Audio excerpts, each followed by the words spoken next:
ನಿಮಗೆ ಕೊಟ್ಟಿರ್ತಕ್ಕಂಥ ಜವಾಬ್ದಾರಿ, ಆ ಜವಾಬ್ದಾರಿಯನ್ನು ಎಂತ ಕೊಟ್ಟಿದ್ದಾರೆ ಅಂದ್ರೆ ನೀವು ಸಾಯೋವರೆಗೂ ಕಾರ್ಗಿಲ್ ವಿಜಯೋತ್ಸವವನ್ನು ಎಂದೆಂದು ಆಚರಿಸ್ತಾರೆ ಅವತ್ತು ನಾನು ಈ ಶಾಲೆಯ ಪ್ರತಿನಿಧಿಯಾಗಿ ನನಗೆ ಜವಾಬ್ದಾರಿ ಕೊಟ್ಟಿದ್ದಾರೆ ಅಂತ ನೆನೆಸ್ಕಂತ ಸ್ಮರಣೀಯ ದಿನ ನಿಮ್ಮೆಲ್ಲರಿಗೂ. ಅಂತ ಅದ್ಭುತ ದಿನದಲ್ಲಿ ಈ ಒಂದು ನಿಮ್ಗೆ ಉದ್ಯಾನ ಕೊಟ್ಟಿದ್ರೆ ಅದನ್ನ ನೀವು ನೆನೆಸ್ಕೋಬೇಕು. ಒಬ್ಬ ಸೈನಿಕರಾಗಿ ದೇಶ ಸೇವೆಯನ್ನು ಮಾಡ್ತಕ್ಕಂಥವ್ರಾಗ್ಬೇಕು ನೀವು. ಅಂದ್ರೆ ಸೈನಿಕರೇ ಆಗ್ಬೇಕು ಅಂತಲ್ಲ, ದೇಶ ಸೇವೆ ದೇಶ ಪ್ರೇಮವನ್ನು ಇಟ್ಕೊಳ್ಳೋ ಒಂದು ಭಾವನೆಯ ದಿನ ಇರುತ್ತೆ ಇದು. ಹಾಗೇನೆ ನನ್ನ ಸ್ಕೌಟ್ ಮಕ್ಕಳಿಗೆ ನೀವು ಸಹ ಈ ವಿಜಯೋತ್ಸವ ದಿವಸ ನೀವು ಮೆಂಬರ್ಶಿಪ್ ಆಗಿದ್ದೀರಿ, ಮತ್ತೆ ಪ್ರಶಸ್ತಿ ಪ್ರದಾನವನ್ನು ತಗೊಂಡಿದ್ದೀರಿ. ಆದ್ರಿಂದ ಈ ಒಂದು ದಿನ ತಮ್ಮೆಲ್ಲರಿಗೂ ಸಹ ಒಂದು ಸ್ಮರಣೀಯ ದಿನವಾಗಿರುತ್ತೆ. ಹಾಗೇನೆ ನಾನು ಒಂದು 2 ವಿಚಾರವನ್ನು ಮಾತಾಡಿದ್ದೆ. ಸ್ಕೌಟ್ ನಲ್ಲಿ ಸೇರ್ಕೊಂಡಾಗ ಮಕ್ಕಳಿಗೆ ಶಿಸ್ತು, ದೇಶ ಪ್ರೇಮ, ಇದೊಂದು ಸ್ವಯಂ ಸಂಸ್ಥೆ. ಗಂಡು ಮಕ್ಕಳಿಗೆ ಸ್ಕೌಟ್ಸ್ ಅಂತ ಕರಿತೀವಿ, ಹೆಣ್ಮಕ್ಳಿಗೆ ಗೈಡ್ಸ್ ಅಂತ ಕರಿತೀವಿ. ಯಾರೋ ಪೋಷಕರು ನೀವು ಮೆಸೇಜ್ ಹಾಕಿದ್ ನೋಡ್ಬಿಟ್ಟು ನನಗೊಂದು ಕಾಲ್ ಮಾಡಿದ್ರು, ಸರ್ ಬರೀ ಗಂಡು ಮಕ್ಳಿಗೆ ಮಾಡ್ತಾ ಇದಾರೆ, ನೀವು ಒಂದ್ ಸ್ವಲ್ಪ ಹೆಣ್ಮಕ್ಳಿಗೆ ಒಂದು ಗೈಡ್ ಸೆಕ್ಷನ್ ನಾವು ಓಪನ್ ಮಾಡಿಸ್ರಿ ಅಂತೇಳಿ ನನಗೆ ಕೇಳಿದ್ರು ನಿನ್ನೆ ಫೋನ್ ಮಾಡಿ. ಆದ್ರಿಂದ ದಯವಿಟ್ಟು ಮುಂದಿನ ದಿನಗಳಲ್ಲಿ ನಿಮ್ಮ ಸಂಸ್ಥೆಯಲ್ಲಿ ಯಾರಾದ್ರೂ ಒಬ್ರು ಲೇಡಿ ಟೀಚರ್ ಅನ್ನ ಗೈಡ್ಸ್ ತರಬೇತಿಗೊಳಿಸಿದ್ರೆ ಸತೀಶ್ ಸರ್ ಅರೇಂಜ್ ಮಾಡ್ತಾರೆ. ಸಿಲೆಬಸ್ ಸೇಮ್ ಇರುತ್ತೆ, ಬಟ್ ನೀವು ಟ್ರೂಪ್ ಅನ್ನು ರನ್ ಮಾಡ್ಲಿಕ್ಕೆ ಒಂದು ಗೈಡ್ ಮಾಡ್ಲಿಕ್ಕೆ ಒಬ್ರು ಮಾರ್ಗದರ್ಶನ ಬೇಕು. ಅದು ಮುಂದಿನ ದಿನಗಳಲ್ಲಿ ಹೆಣ್ಮಕ್ಳಿಗೂ ಸಹ ಬೆಳೆಸ್ರಿ ಅಂತ ಹೇಳ್ತಾ, ಹಾಗೇನೆ ಈ ಒಂದು ಸ್ಕೌಟ್ ನಲ್ಲಿ ಮಕ್ಕಳಿಗೆ ಶಿಸ್ತು ಬೆಳೆಯುತ್ತೆ, ದೇಶ ಪ್ರೇಮ ಬೆಳೆಯುತ್ತೆ, ಸ್ವಯಂ ಸೇವೆ. ಫಸ್ಟ್ ನಾನು ಹೇಗ್ ಬದುಕಬೇಕು ಸಮಾಜದಲ್ಲಿ ಅನ್ನೋದನ್ನ ಕಲಿಸ್ತಿದ್ದೆ.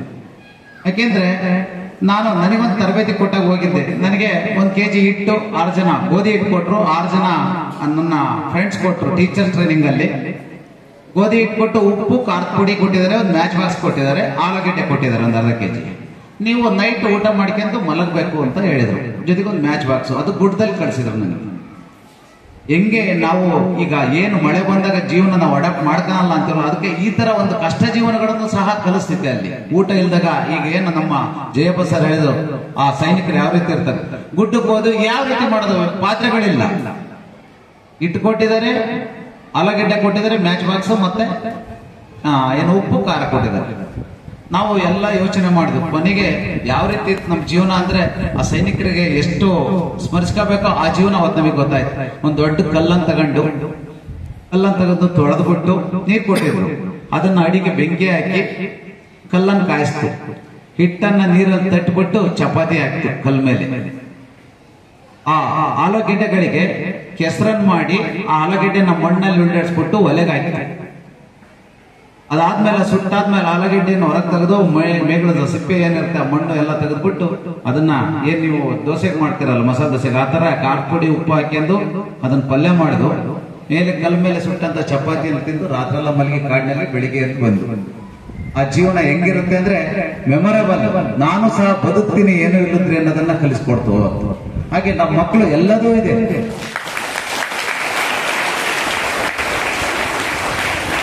ನೀವಾದ್ರೂ ಅಷ್ಟೇ, ಸಮಾಜದಲ್ಲಿ ನಾವು ಯೂನಿಫಾರ್ಮ್ ಹಾಕಿದಾಗ ನಮ್ಮನ್ನೆಲ್ಲರೂ ನೋಡ್ತಾರೆ. ಆದ್ರಿಂದ ನಿಜಲಿಂಗಪ್ಪ ವಿದ್ಯಾಸಂಸ್ಥೆ ಮಕ್ಕಳು ಯೂನಿಫಾರ್ಮ್ ಹಾಕಿದ ವಸ್ತ್ರದಲ್ಲಿ ಫಸ್ಟ್ ಸ್ಟ್ಯಾಂಡ್ ಅಲ್ಲಿ ನಿಜಲಿಂಗಪ್ಪ ಶಾಲೆ ಯೂನಿಫಾರ್ಮ್ ಅಂತ ಕೇಳ್ತಾರೆ. ಸ್ಕೌಟ್ ಮಾಸ್ಟರ್ ಅಂದ್ರೆ ಸ್ಕೌಟ್ ಕೇಳ್ತಾರೆ. ಆಗ ನಾವು ಎಷ್ಟು ಡಿಸಿಪ್ಲಿನ್ ಆಗಿರ್ಬೇಕು ಅಂದ್ರೆ ನಮ್ಮನ್ನ 100 ಕಣ್ಣುಗಳು ಅಬ್ಸರ್ವ್ ಮಾಡ್ತಾ ಇರ್ತವೆ. ನಾವು ಸ್ಕೂಲ್ ಮಕ್ಕಳು ಏನಾದ್ರೂ ನಡೀತಿದ್ವಿ, ಹೊರಗೆ ಹೋದಾಗ ನಾವೊಂದು ಸಮವಸ್ತ್ರ ಅಂತಿದ್ದಾಗ ಅದಕ್ಕೆ ಅದರದೇ ಆದ ಒಂದು ಮಹತ್ವ ಇರುತ್ತೆ. ಅದನ್ನ ನಾವು ಆ ಸಂಸ್ಥೆಗೆ ಒಂದು ಧಕ್ಕೆ ಬರದಾಗೆ ನಾವು ನಡ್ಕೋಬೇಕು ನಮ್ಮ ಸ್ಕೌಟ್ ಮಕ್ಕಳು. ಹಾಗೆ ನಮ್ದು ಒಂದು ಕೊನೆಯದು, ಆಹಾರವನ್ನ ನಾವು ತ್ಯಜಿಸ್ತೀವಿ. ಇದು ಎಲ್ಲೋದ್ರೂ ನಾನು ಹೇಳ್ತೀನಿ. ಯಾಕೆಂದ್ರೆ ಇವತ್ತು ದೇಶ ಸೇವೆಯನ್ನು ಮಾಡ್ತಕ್ಕಂಥವ್ರು ಸೈನಿಕರಾದ್ರೆ ಅವ್ರನ್ನ ಬದುಕಿಸ್ತಕ್ಕಂಥವ್ರು ರೈತರು. ಒಂದು ಹೊಲದ ಕೆಲಸ ಮಾಡಿ ಒಂದು ಅಗಳ ಅನ್ನವನ್ನ ತಯಾರಿಸಲಿಕ್ಕೆ ಅಥವಾ ಒಂದು ಚಪಾತಿ ಹಿಟ್ಟನ್ನ ತಯಾರಿಸಲಿಕ್ಕೆ ಸಾವಿರಾರು ಜನರ ಶ್ರಮ ಇರುತ್ತೆ ಮಕ್ಕಳ. ನಾವು ದುಡ್ಡು ಕೊಡ್ಬೋದು, ಏನೆಲ್ಲ ಕೊಡ್ಬೋದು, ವಸ್ತುಗಳು ಸಿಗಲ್ಲ. ಒಬ್ಬ ಗರ್ಭಿಣಿ ಹೆಂಗಸು ಕಳೆ ಕಿಡ್ತಾ ಇರ್ತಾಳೆ, ಮಗುವನ್ನು ಹೊಟ್ಟೆಯಲ್ಲಿ ಇಟ್ಕೊಂಡು ಕೂಲಿಗಾಗಿ ಹೋಗ್ತಾಳೆ ಅವಳ ಪರಿಶ್ರಮ ಬೀಳ್ತಾ ಇರುತ್ತೆ. ಒಬ್ಬ ನಿಮ್ಮಂತ ವಿದ್ಯಾರ್ಥಿಗಳ ತಂದೆ ಬಡತನಲ್ಲಿದ್ದು ಅವನು ಕಾಸಿಗಾಗಿ ನಿಮಗೆ ನೋಟ್ ಬುಕ್ಸ್ ಬ್ಯಾಗ್ ಕೊಡಿಸ್ಲಿಕ್ಕಾಗಿ ಗಂಡರ ಹೊಲದಲ್ಲಿ ಕೆಲಸ ಮಾಡ್ತಾ ಇರ್ತಾನೆ, ಅವನ ಪರಿಶ್ರಮ ಬಿದ್ದಿರುತ್ತೆ. ನಿಮ್ಮಂತ ಮಕ್ಕಳು ಭಾನುವಾರ ಶನಿವಾರ ನಮ್ಮ ತಂದೆ ತಾಯಿ ಇಲ್ಲ, ಏನಾದ್ರೂ ಮಾಡಿ ನಾನು ಓದ್ಬೇಕು ಅಂತ ಛಲ ಮೂಡಿಸ್ಕೊಂಡು ಅವನ ಪರಿಶ್ರಮ ಬಿದ್ದಿರುತ್ತೆ.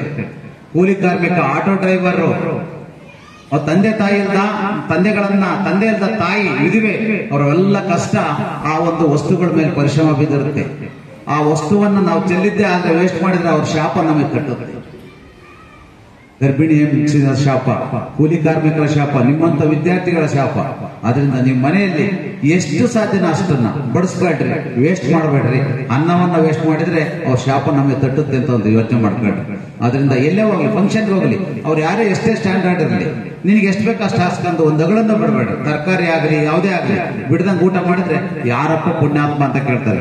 ಪಕ್ಕದಲ್ಲಿ ಕೂತ್ಕೊಂಡ್ರೆ ಹುಡುಗ ಎಷ್ಟು ಕ್ಲೀನಾಗಿ ಊಟ ಮಾಡ್ತು ಅಂತಾರೆ. ಅವಾಗ ದೊಡ್ಡವರು ನಿಮಗೆ ನೀವು ಮಾದರಿ ಆಗ್ತೀರಿ ಅಂತ ಒಂದು ಒಳ್ಳೆಯ ಒಂದು ಸ್ಕೌಟ್ ನಲ್ಲಿ ಅನುಭವಗಳಿದಾವೆ. ಅದಕ್ಕೆ ನಾನೊಂದು ಹೇಳ್ಬಿಡ್ತೀನಿ.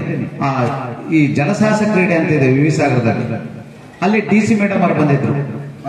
ಲಾಸ್ಟ್ ಟೈಮ್ ಇದ್ರ ಧಾರವಾಡದಲ್ಲಿದ್ದಾರೆ. ಇವಾಗ ನಮ್ಮ ಮಕ್ಕಳು ಒಂದು ಪ್ರೋಗ್ರಾಮ್ ಮಾಡ್ತಾ ಇದ್ದು. ಅವಾಗ ಫಸ್ಟ್ಗೆ ಹೇಳ್ತೀವಿ ನಾವು ಬಡ್ಸ್ತಾರೆ, ಮೇಡಮ್ ಇಲ್ಲಿ ಏನು ಬಿಡಂಗಿಲ್ಲ, ಆ ತರ ಊಟ ಮಾಡಬೇಕು, ಎಷ್ಟು ಬೇಕು ಅಷ್ಟು ಆಸೆ ತಗೊಂಡು ಅವರು ಕರ್ಬೇವಿನ ಸೊಪ್ಪು ಮತ್ತೆ ಟೊಮೆಟೊ ಹಣ್ಣು ವಾಪಸ್ ತಗೊಂಡು ನಮ್ಮ ಮಕ್ಕಳು ಬಿಡ್ಲಿಲ್ಲ ಅವ್ರಿಗೆ. ಮೇಡಮ್ ನಾವು ಫಸ್ಟೇ ಗೈಡ್ ಮಾಡಿದ್ದು ತಿನ್ಬೇಕು, ತಿನ್ಸಿ ಹೊರಗೆ ಕಳ್ಸಿದ್ರು ಅಂತ ಒಂದು ಪದ್ಧತಿ ಇದೆ. ಅದರಿಂದ ನಾವೆಲ್ಲರೂ ಸಹ ಒಂದು ರೈತರಿಗೆ ಆಗ್ಲಿ ದೇಶಕ್ಕೆ ಆಗ್ಲಿ ನಾವು ಸೇವೆ ಸಲ್ಲಿಸ್ಬೇಕಾದ್ರೆ ಈ ರೀತಿ ನಮ್ಮ ಸೇವೆ ನಡೆದ ಸೇವೆಯನ್ನು ನಾವು ಮಾಡಬೇಕು. ಅವಾಗ ಅವರಿಗೆ ಒಂದು ಮರ್ಯಾದೆಯನ್ನ ಸಿಗುತ್ತೆ.